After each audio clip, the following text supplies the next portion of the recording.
নাটক দেখা, নাটক ভাবনা, নাট্য ভাবনা এইগুলো নিয়ে কাজ করি, নাটক দেখি, ওয়ার্কশপ করি, ওয়ার্কশপ করাই। সেইগুলো করতে করতে একটা দৃষ্টিকোণ তৈরি হয়েছে, যেটা আজকের প্রাসঙ্গিক, যেটাকে বলা হয় থিয়েটার ইন এডুকেশন। মানে সাধারণভাবে আমাদের যে স্কুল শিক্ষা, এখানে তো লোকশিক্ষার কথা বলা হচ্ছে, আমাদের যে শিক্ষার যে স্তম্ভগুলো, সেটা স্কুল থেকে শুরু হচ্ছে, বাড়ি, আমাদের ফ্যামিলি থেকে শুরু হচ্ছে, পরিবার থেকে শুরু হচ্ছে, তারপরে গিয়ে কলেজ, বিশ্ববিদ্যালয় এবং দৈনন্দিন জীবনে সেটা মিলেমিশে যাচ্ছে।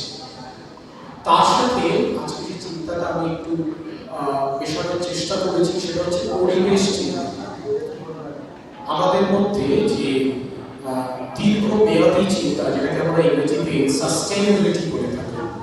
আমি শুনছিলাম সাময়িকের যে আগামী নাটকটা এখানে মঞ্চস্থ হতে চলেছে, সেটা মানসিক স্বাস্থ্যের উপরে। আপনারা সবাই দেখবেন, আমিও দেখবো, আমরা সবাই দেখবো এখানে বসে।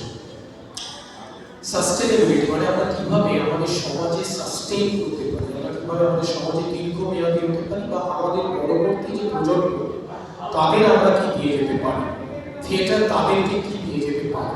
তো আমার যে বিষয়টা আমার মাথায় এলো, সেটা হচ্ছে থিয়েটার, দীর্ঘমেয়াদী ভাবনা ও শিক্ষার পৃথিবী। আমরা যদি একটু দেখি এই তিনটে বিষয় আলাদা আলাদা। শিক্ষাকে যদি আমরা একভাবে দেখি, থিয়েটারকে একভাবে দেখি, এবং দীর্ঘমেয়াদী চিন্তা ভাবনাকে দেখি, আবার একইভাবে যদি এই তিনটে তরঙ্গ মিলে একটা নদীর কথা বলে, সেটাও হতে পারে। আমার কিছু প্রশ্ন মনে এসছে, সেই প্রশ্নগুলো আপনাদের সাথে আমরা একটু ভাববো।